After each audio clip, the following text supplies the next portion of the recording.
Hey, good morning, Drivetime. Welcome back. As always, I'm David Drum. And with me again is Pastor Adam Hicks. He is campus pastor of Desperation Church in Jasper, Alabama. He's also the author of Pain Not Wasted, which is a fantastic read that's perfect for guys because it's not really huge. It's not War and Peace. But in this, I don't know, half inch of paper are some amazing lessons and some great keys to healing from pain and tragedy. If you missed last week, Adam was with us last week. We kicked off getting into one of the chapters, and we're going to continue that this week and next week. Definitely go back and watch it, and don't miss next week. But this week is on a topic that, I mean, it almost seems redundant. Like we shouldn't even bother because we all got this thing down pat. Like it's so easy to do. We're going to talk about forgiveness. Yeah. Right. Goodness. So, man, it's so hard to do that. So let's get into this, Adam. Welcome back again. We appreciate you spending so much time with us. But I can't wait to hear what you've got to say. Yeah, it's I think you're absolutely right. We are terrible at forgiveness. And the problem, like for me, I live in the Bible Belt. And so we know the right words to say. Mm-hmm. So we can be like, oh yeah, I have forgiven them, but our hearts are still disgusted by them, and that's really the thought process that a lot of us have. And, forgiveness is getting to, well, before I say that, I would say that I think most people just have a bad definition of forgiveness, and people can say, well, I'll never forgive you for this, or there's no way, or I'm struggling with forgiveness. I'm struggling with how to do it. And forgiveness, it doesn't make what was done to you right. Okay. Mm-hmm. It's okay. You know what I'm saying? It's not that. Forgiveness is also, it's not this where you've got to be best friends with people, after it's done with and after you've forgiven them. Forgiveness is getting to the place where you no longer desire the wrong done to you to be corrected, and where you can truly see them through the lens of Jesus. Okay.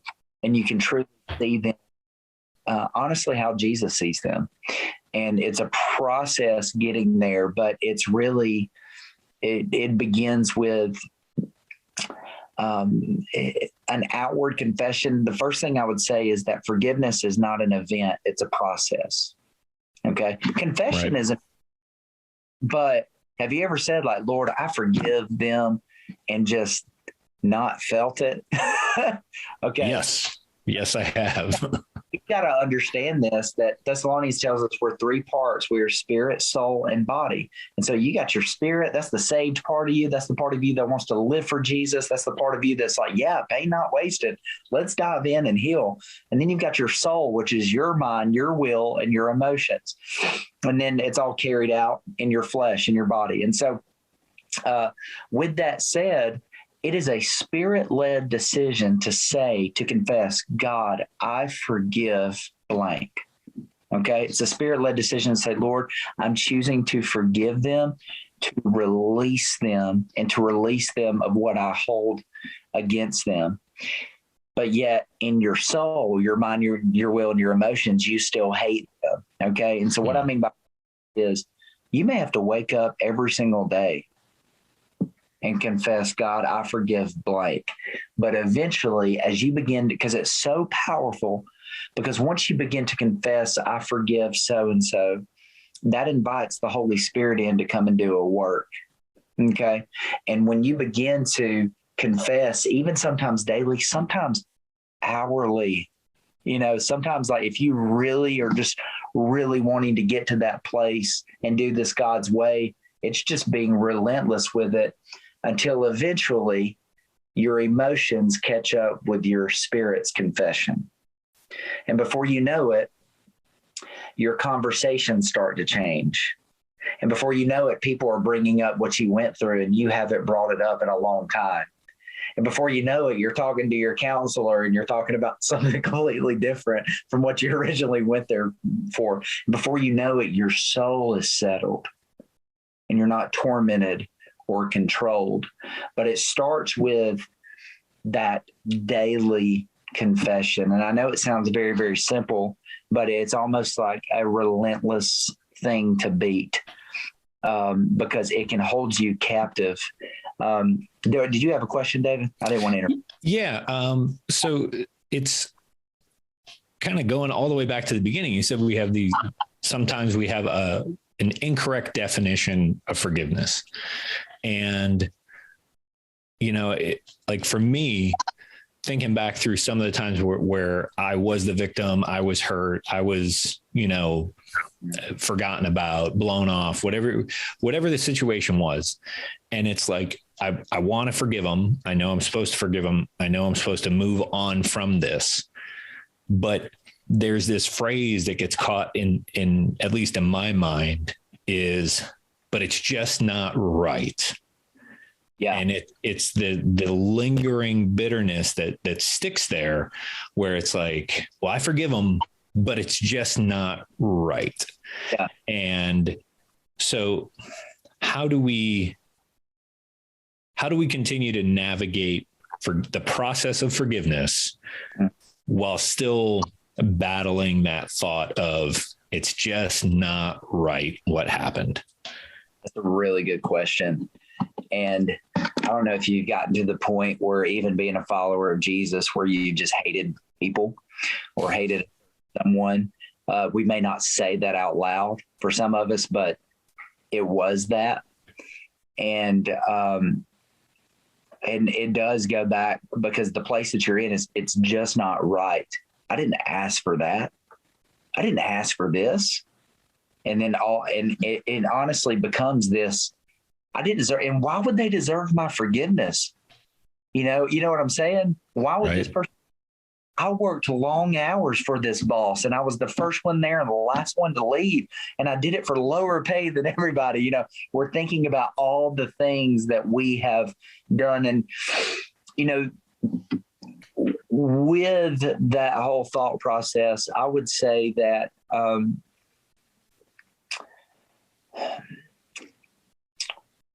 when we withhold forgiveness from somebody, we are wrapping ourselves up in bondage. Okay. When we withhold forgiveness from somebody, have you ever heard the phrase that unforgiveness is like drinking poison and expecting the person you hate to die? Right. Yeah. And there's one about fire and smoke. It's like unforgiveness is like setting yourself on fire, hoping the other person will die of smoke inhalation. So there's all of those sayings out there, but it makes so much sense that, and where Jesus basically shares this parable in the chapter on forgiveness. And he talks about the guy who comes up and he owes a debt that is small. Mm-hmm. All right. And I'll just tell you what unforgiveness does. He owes a debt that is small, and the judge forgives him of his debt. He goes out and he's like, man, this is awesome. This is great. And then walks out and he sees a guy who owes him, the debt is large. Let me go back. The debt that he owes is very, very large, and he gets forgiven this very large debt. I mean, amazing, right? Mm-hmm. Then he walks out and he sees this guy who owes him a much smaller debt. And, the guy beats the mess out of him. This is the ASV version, by the way, the Adam Standard version. Yeah, right. Beats the mess out of him. Meanwhile, the judge is at lunch, eating a little wrap or eating some Chick-fil-A, and he sees this go on. He says, man, you were just forgiven this gigantic debt, and now you can't forgive this guy of this tiny debt. He said, for this, I will turn you over. Some translations say jailers. But there's one translation that I really like that says, I will turn you over to the tormentors. Mm-hmm. When I am forgiven much, but refuse to forgive personally, what it does is it opens up a door to torment. Our soul is tormented.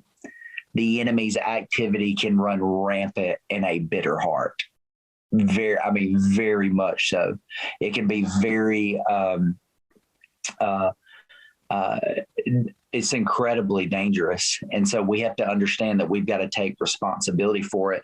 And so I would say that, man, it's just not right.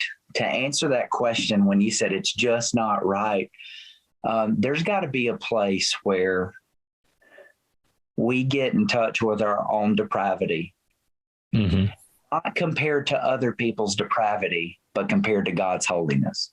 Right. You know what I'm saying? Because we're always going to fall short there. We're always going to fall there, and we can compare each other all day, but it's compared to God's holiness. We have to get in touch with our own depravity and not be the guy who was forgiven much, but refuses to forgive little. Okay. Now, it wasn't a tiny amount. It wasn't a penny. It was significant in human standards what this guy owed him. And so I'm not diminishing the pain, but what I'm saying is that we have to realize what we have been forgiven of. Right. We have to what has really been paid for, and understanding that I may be a good guy according to man's standards, but according to God's standards, if it wasn't for Jesus, I would be separated from him for all eternity. You know? And so we've got to it's a great opportunity to remind ourselves of the gospel. And in forgiveness, I would say that we have to, a lot of us, and maybe you're listening and you say, well, I'm not really mad at a person, I'm mad at God. Or you may say, I'm not really mad at anybody else, I'm mad at myself because I've made a mess of things. And I would say in forgiveness, there's three people that there's one, two, or three people that you may have to release inside of your heart.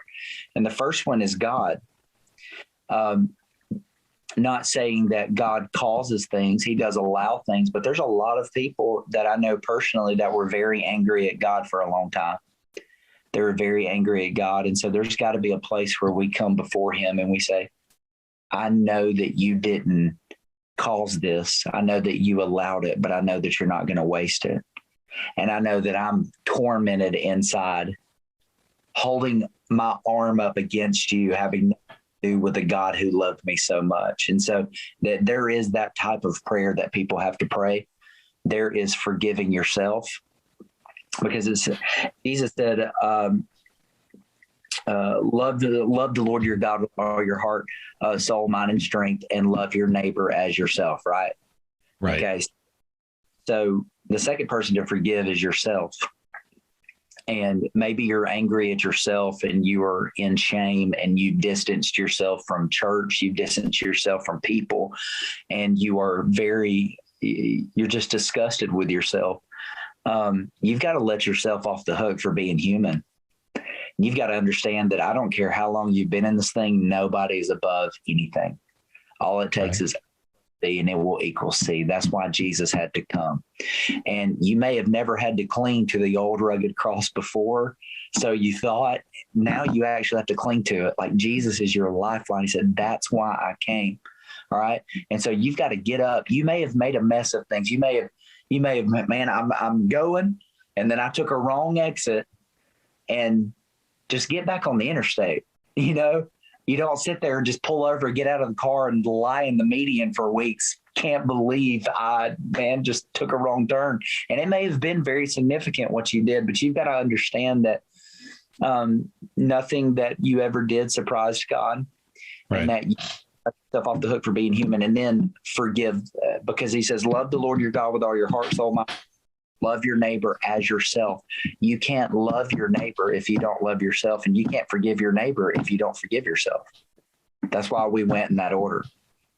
A lot of people don't realize that it's God and people, but Jesus is actually commanding you to love your neighbor as yourself. He's commanding you to love you and be able to love people, which blew me away.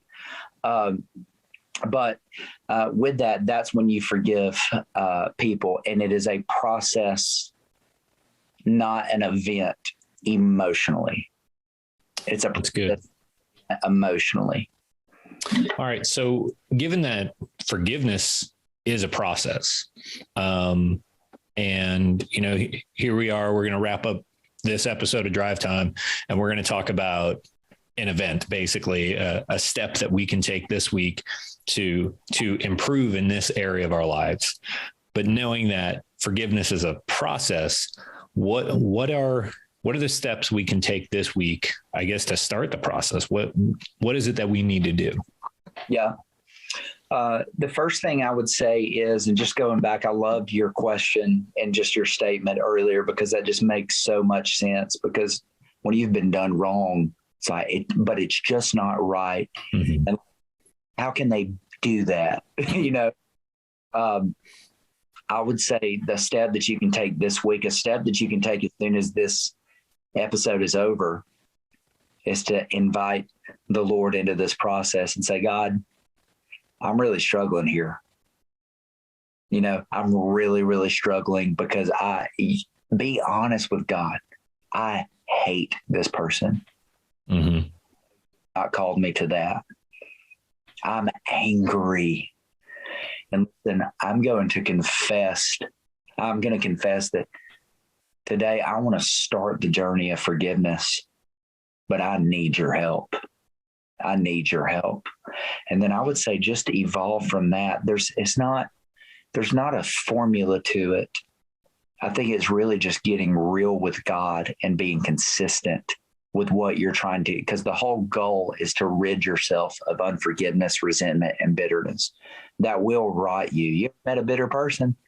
Oh, I have, and they're not fun in any shape, form, or fashion. And there's drama, and it's just, but they weren't always that way. Right. They weren't always that way. That's what we have to remember. And so that's where we invite Jesus into the situation and just say, I cannot do this alone. I'm going to go ahead and confess that I forgive blank, so-and-so, whoever, whatever. And I'm going to meet you here tomorrow, and I'm going to do the same thing. That's good. Very, very simple. But in that process, also, I would say forgive, confess that daily. But the second thing I would say is remind yourself of your depravity. Don't ever get too saved that you forget what Jesus rescued you from, because there's a lot of people who have. And don't get to the point where you don't realize that, and I need the cross every single day. I need the resurrection every single day. I need the blood of Jesus every single day. Don't ever get past that. A lot of people think, man, we got to go deeper, like the cross and the resurrection. That's surface level, baby Christian stuff. Now let's go deeper. I believe the foot of the cross is the deepest place you could ever be. And if we don't there, everything else will not be viewed the way God called us to view it. So that's good.